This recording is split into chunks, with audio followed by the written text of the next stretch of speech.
Assalamualaikum warahmatullahi wabarakatuh. Sampurasun mitra kaum dangu baraya kidagar spesial di mana bae ayana para mancawar salam dunya anu mika memet kana dongeng Sunda. Wilujeng sonten wilujeng patepang dangu deui sareng aki di acara anu maneuh nyaeta dongeng Sunda ti kandaga kidagar spesial YouTube. Kumaha daramang sadayana alhamdulillah upami daramang manya mugi-mugi wae sadayana tetep dipaparinan kesehatan lahir sinareng batin ku Allah taala oge dijembarkeun manah digambilkeun rezeki sarta ditebihkeun tina balai amin amin ya rabbal alamin. Saparantosna tamat kasarat pamirsa aki saja midangkeun hiji carios. Carios anu insyaallah seueur pulungeunana seueur hikmah anu tiasa dicanak ku urang sadaya.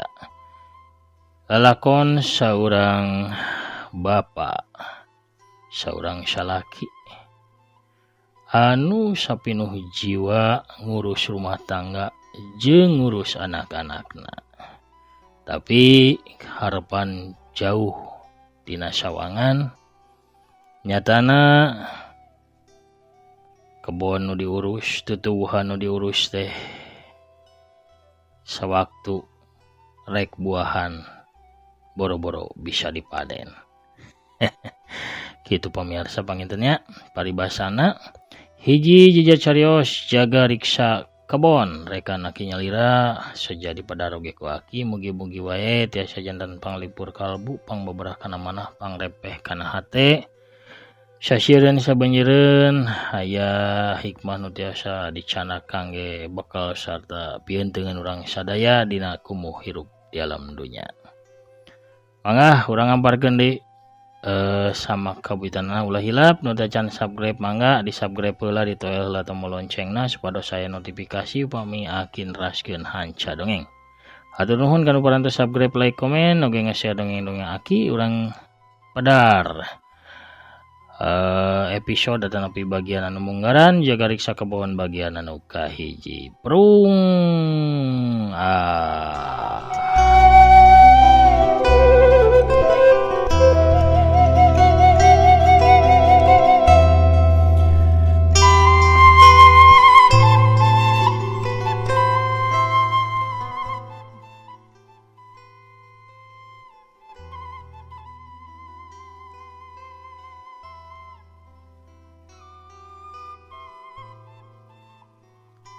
jaga riksa kebon teh dina ieu buku sanes harti harpiah saestuna.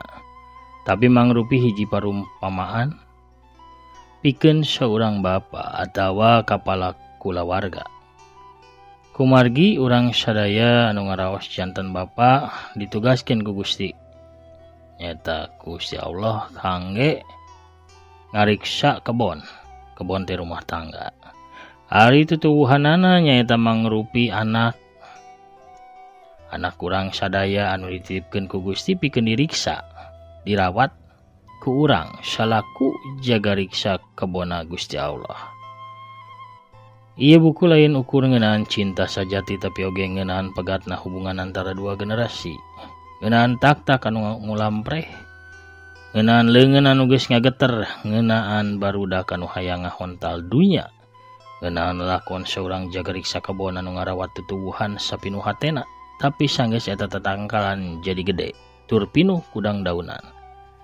Nyatana teu bisa dipake ngiuhan-ngiuhan acan. Kumaha jalan cariosna si jaga riksa kebon teh? Mangga urang saksian, urang bandungan sasarengan dina bagian anu munggaran.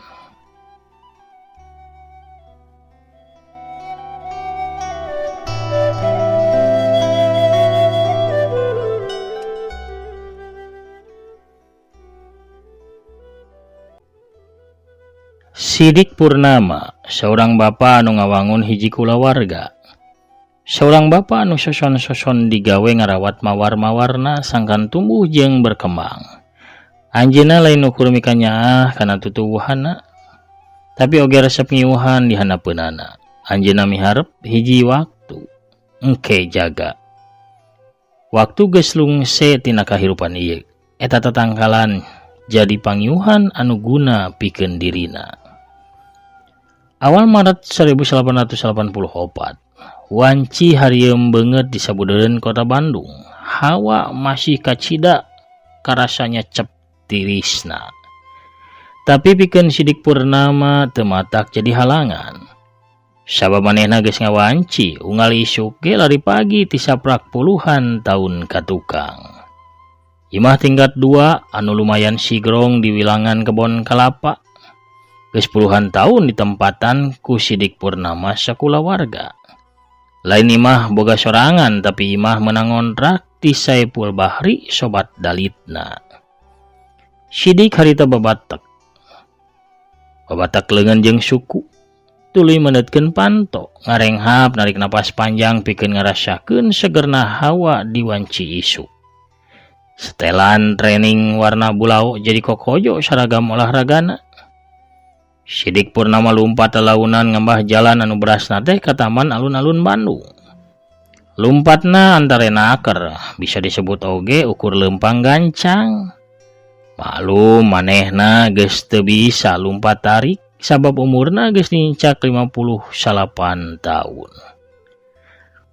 Datang ke taman teh kasampak geus rame sabab memang taman alun-alun harita jadi tempat pangjujugan anu olahraga atawa anu lari pagi. Aya anu ngadon sarapan, aya oge anu ukur meuli koran bari jalan-jalan. Saburaha jalma mere salam jeung hormat ka Sidik Purnama, nah hambat kitu padahal teu warawu. Kusabab meh unggal isuk Sidik tara absen lari pagi ka eta taman kajaba meureun lamun awakna keur teu sehat. Kuremen-remen apa panggih jalma teh jadi warawuh muning, waranoh tapi teu apal dingaran. Adik, dik, Sidik. Kumaha digerowan teh kalah noyod wae ieu mah. Saurang lalaki saumuran Sidik Purnama gagerowan di satungangna Sidik. Kumaha kabarna Saipul? Cenah teu bisa hudang isuk-isuk. Cek Sidik barang mireungeuh nu ngurunyung teh geuning sobatna. Nyangan bae yo, aduh. Unggal subuh ente hutet senam bari gogorowokan. Akan imah kuring tukangen pisan imah ente atuh rek kumaha kuring bisa tibrahe es. Daripada kuring hulang-hulang sorangan tepuku atuh mending ge nyusul we ka dieu bari nyiar bubur hayam. Tembal Saipul Bahri bari ngusapan golepna anu geus cawut-wut ku huis. Eta imah anjeun, kuring mah ngan saukur ngontrak. Kuring bisa wae pindah lamun anjeun kaganggu. Keku kuring dikosongkeun imah teh atuh. Ulah sok teu pupuh kitu tah. Sok ngarusak perasaan batur ya. Isuk-isuk keneh ieu teh. Ente ngomong kuring teh dulur cenah. Ayeuna ente kalah adu emosi bari krek ngosongkeun imah sagala. Hiji waktu ke kuring bea kasabaran. Hadang kengke ge kuring teh pasti atuh ngosongkeun imah anjeun. Sok wae ari rek nempo kuring ambek mah. Hoi. Namun rek pada sia kudu aya alasan nu kuat ye.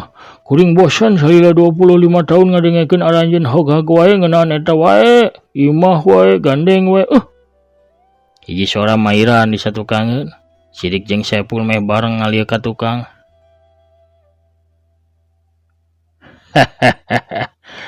Apih mah maning kamana wae dua poe teu katingali pih. Si oreng nu karak datang teh apih maman tatanggana Sidik jeung Saipul masih di sabudeureun kebon kalapa. Sangking kata Sidik ya. Ieu ge maksakeun ka dieu teh. Lain kunaon saono ka kupat tahu. Cek apih maman bibirna kumetap. Ngabayangkeun kupat tahu anu dibanjur ku kuah anu masih ngabueuh. Ditumpangan we ku toge jeung kerupuk. Lain sono ka kupat tahu merenya, tapi sono ka tukang kupatna nu bahenol. Cek Sidik ngabanyolan bari terus meulan neruikeun lari pagina ngurilingan taman alun-alun.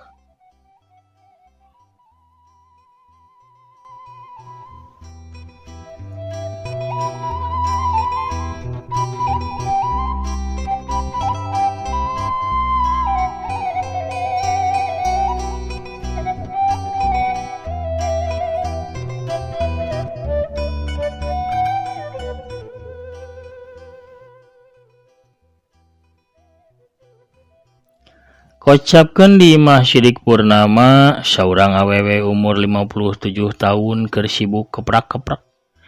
Nyiapkeun teh panas. Sesa kagelisan waktu ngorana kagambar jelas dina keuritan beungeutna. Panonna anu cureuleuk ngareret kana jam dingding. Jarum jam teh nunjukkeun harita pukul 6:30 isuk. Aida Putri ngaran eta awewe teh. Pamajikan Sidik Purnama anu geus ngabangun rumah tangga meh hampir 40 taunna jeung Sidik Purnama. Gura-giru Aida nuju ka panto hareup sabab ti kajauhan geus kadenge sora lengkah salakina muru ka imah. Pas panto dibuka, pas pisan Sidik Purnama arek muka panto. Aida mapag salakina ku imut ngagelenyu anu kareueut pisan. Nyai wilujeng enjing. Apal teu kunaon akang unggal enjing lari pagi? Cek Sidik bari ngaleng Aida ka tengah imah. Nya pikeun kasehatan atuh. Walon Aida, sanes. Akang lari pagi supaya pas mulang tiasa ninggal imut salira anu kareueut. Caliknya Aida. Cek Sidik bari gek diuk bareng jeung pamajikanna dina kursi panjang. Sidik muka bungkusan keresek hideung. Ieu jalabria raos Mang Udin. Ngahaja Kang meser kangge Nyai. Atuh Sidik ngasongkeun jalabria kana baham Aida. Abdina teu acan ngosok waos Kang. Sawios teu ngosok ge da tos manis ieu. Sidik maksa ngahuapkeun Aida ku jalabria anu dicakelna. Aida eleh deet muka bahamna pikeun narima jalabria anu dihuapkeun ku salakia. Akang mah teu pernah rubah. Cek Aida bari ngagayem jalabria anu karasana amis mani kareueut. Akang mah moarek pernah rubah Nyai. Walon Sidik ngaragot cai tehna tuluy ngaleos ka kamar mandi pikeun siap-siap rek init ngantor.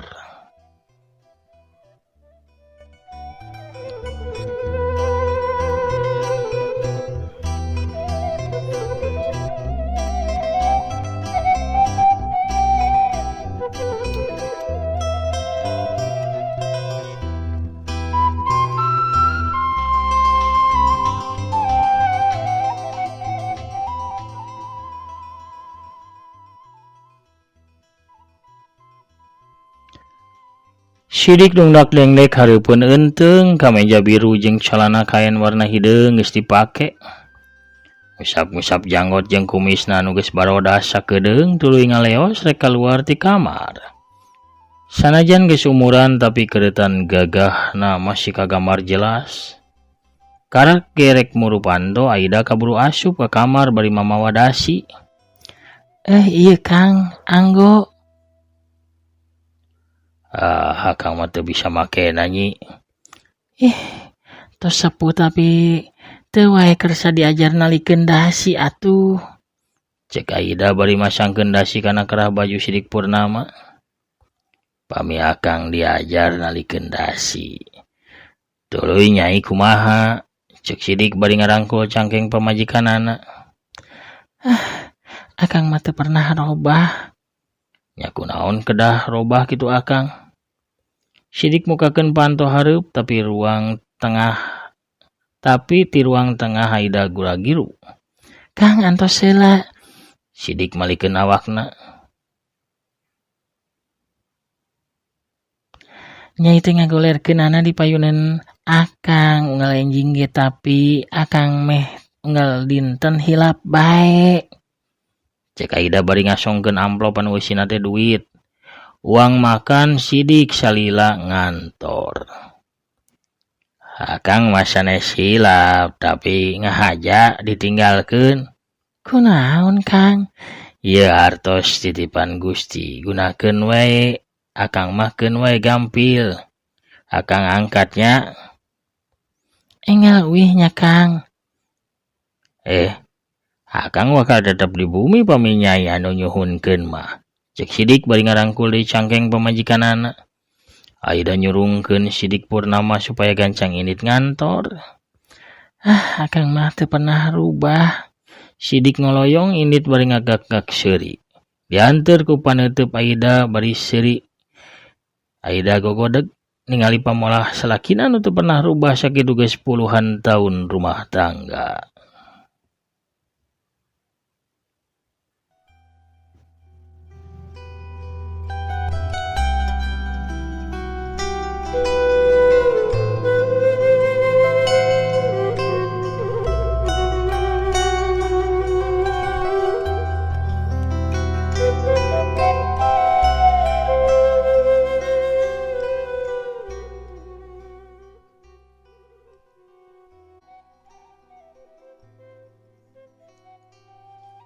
Sidik geus aya di kantorna, sidik teh digawe di Bank BRI cabang Bandung. Geus ngajabat jadi staf senior sabab geus puluhan tahun ngabdi bari can pernah bolos digawe. Harita sidik keur diskusi jeung ketua cabang di kantorna.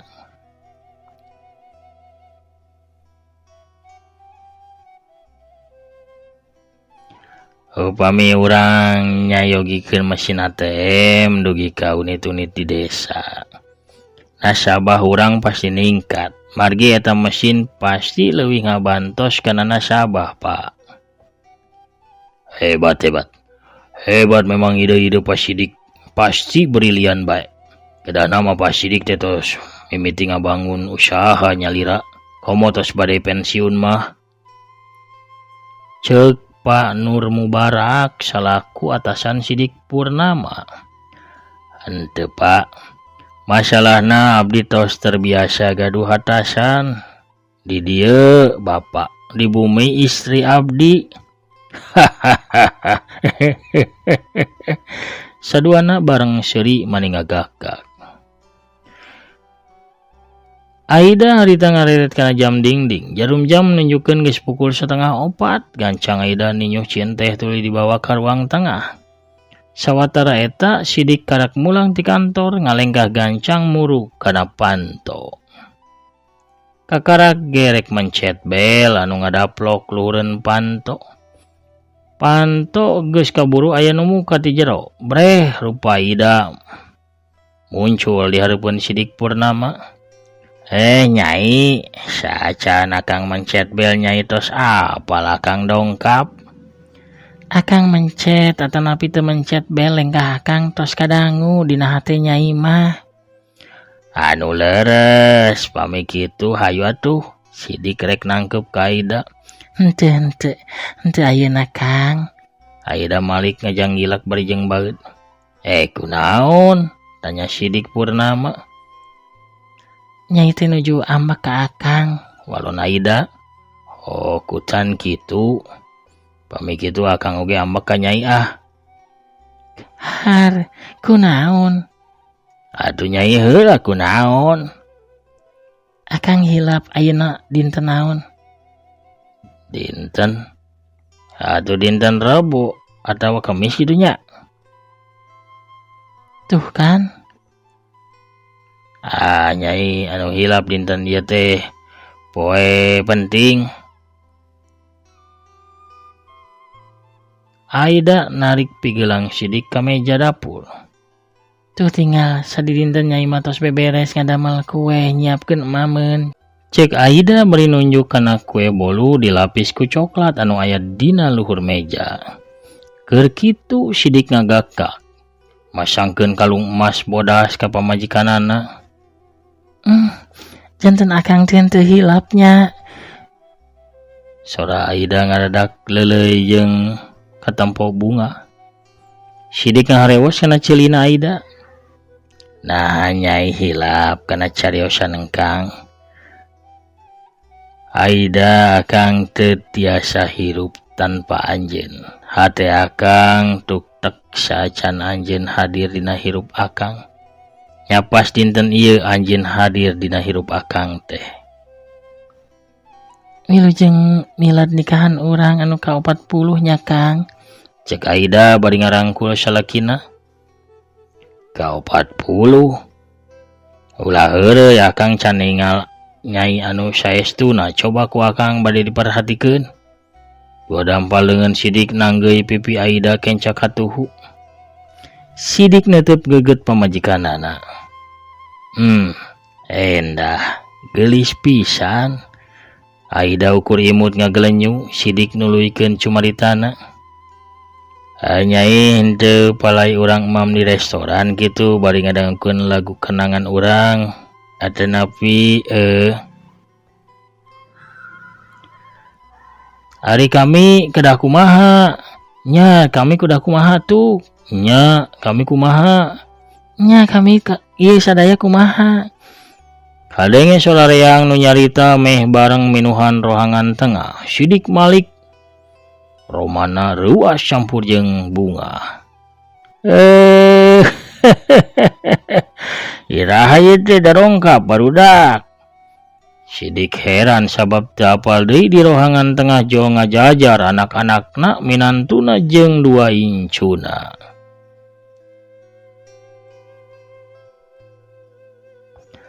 Bade kumaha deui Bapak? Bapak hilap yen gaduh 4 putra sareng 3 minantu ditambih we kedua incu. Ari Bapak sareng Mamah kalah bade kaluar duaan. Cek Dimas Setiawan, anak sidik nu panggedena. Kunaon caricing we atuh hayu ka darieu, cek sidik ka anak incuna. Hiji-hiji anak minantu sidik Purnama munjungan ka sidik jeung Aida, ku sidik ditangkep hiji-hiji. Iraha darongkapna tepi ka Bapak sareng Mamah teu apal. Kami mau hilap kana ulang tahun nikahan Bapak sareng Mamah, cek Deni Munas. Anak bungsu na sidik Purnama. Pangorana kadia tuh. Deni langsung nyalongkrong nyium lengan sidik tuluy ditangkep ku sidik pinuh ku kadeudeuk.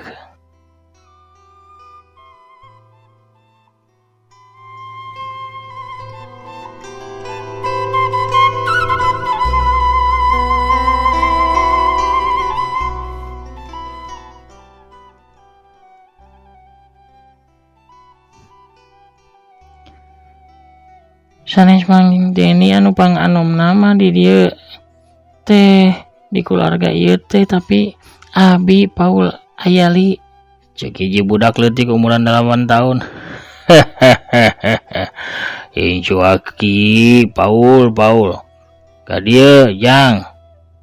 Paul nyuruntul kaki aku sidik di pangku tuluy di punggu. Lain ari Maya kawana. Sidik nanyakeun Maya Melisa incu awewena. Anakna si Cikal Dimas Setiawan. Maya Tika Septiani pemajikan Dimas nyalukan anakna. Maya norojol di dapur bari nutup HP-na. Incu aki manigeus gadis. Haru mirip indungna pisan.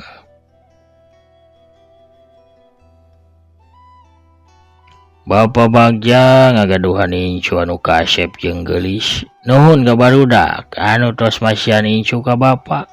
Cek sidik bari nangkep Maya sabari munggu Paul.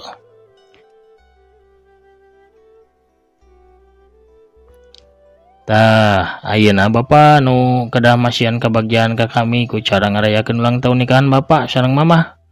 Nya pesta alit-alitan we Pak, cek Ardi Supriyatna anak kadua sidik Purnama. Sidik jeung Aida teh boga anak 4 lalaki kabeh nu Cikal Dimas Setiawan tos nikah. Istrina Tika Septiani nya boga budak awewe ngaranna Maya Melisa. Nu kadua Ardi Supriyatna sarua geus nikah, istrina Nur Aeni boga budak ngaranna Paul Ayali. Nu katilu mah Herdian Pramana sarua geus nikah ka Herlina tapi can boga budak. Ari si bungsu Deni Munas kakarak lulus kuliah ayeuna teh digawe di Rumah Sakit Umum Daerah Cibabat. Isukna pesta leleutikan diayakeun di imahna sidik Purnama. Nu diondang ukur baraya tatangga jeung sobat-sobatna sidik Purnama. Harita undangan geus pada ngumpul. Apih Maman, Saiful Bahri jeung Nuliana, Nur Mubarak oge hadir harita teh. Sidik turun di tangga bareng jeung Aida disambut ku keprokna tatamu. Nurutkeun adat baheula mah ieu nu milad nikahan teh kudu mayang istrina ngurilingan imah cenah. Kumaha tah? Cek Nur Mubarak bari jeung Seri Ipis. Ide nu Saep Sidik sumangat tapi Saepul anu ngahulag. Urang kudu inget umur Sidik geus sabaraha, kumaha lamun cangkengna ngajenghak. Pul, nganggap kuring geus kolot tingali. Ku kuring bakal dibuktikeun kuring teh masih jagjag, masih rosa. Hayu nyai. Sidik rek ngabopong Aida tapi Aida kalah lumpat. Aida ngarasa isin lamun kudu dibopong ngurilingan imah bari disaksian ku sakabeh tatamu. Tuan putrina ge kalah kabur tuh. Pul, mendingin nyokot gitar Pul, urang rayu we lah ku lagu. Cek Saepul. Cek Sidik Purnama nyokot gitar. Anu aya di pojok rohangan terus dipetik lalaunan pikeun ngiring lagu nu bakal dinyanyikeun ku sobatna. Saiful Bahri geus apal deui lagu naon anu bakal dinyanyikeun ku Sidik sabab manehna sosobatan ti awit barudak keneh. Sidik ngagalindeng sodana sanajan geus umuran tapi masih karasa limput tur mernah nincak kana birama. Ku aki moal dilagukeun marge akina ge hilap kumaha ieu teh nadana. Diaos bae nya pamirsa ye isi laguna teh kieu. Ngangkleng tineung ngawang-ngawang bongan deket bongan melang rumasa diri ka bandang ieu kalebuh geter kadeudeuh kapentang gandrung. Hayang kuring nyaritakeun mamanis dina melodi, hayang kuring nguniangkeun antebna dina kacapi. Jadi lagu nu abadi wawakil titipan ati nu tetep imut kareueut najan asih samar tepi. Aida, duh Aida, linduh asih linduh bulan, duh tetepan karesna nyati anjeun kuring metik.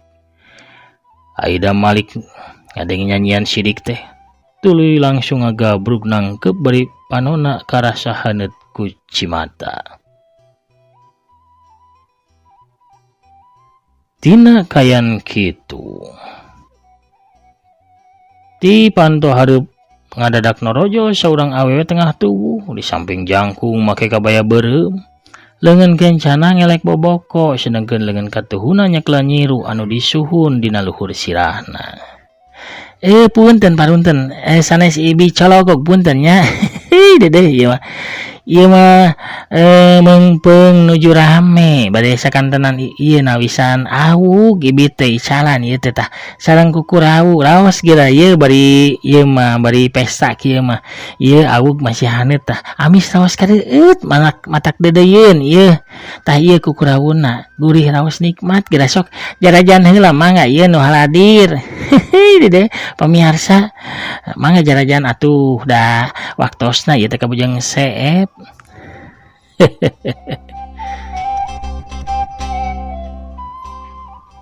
Pamirsa poharanya bisarwiti ye norojo ku norojolna bisarwiti urang cekapkeun heula atunya dongengna dugi ka dieu.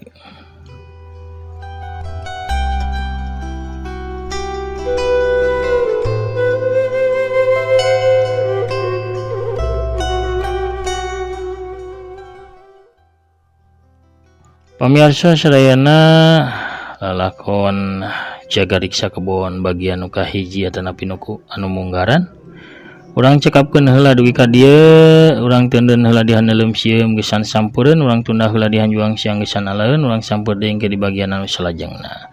Atur nuhun ka sadayana parantos hadir parantos satia ngadangukeun oge ngarojong kana pedaran-pedaran dongeng aki.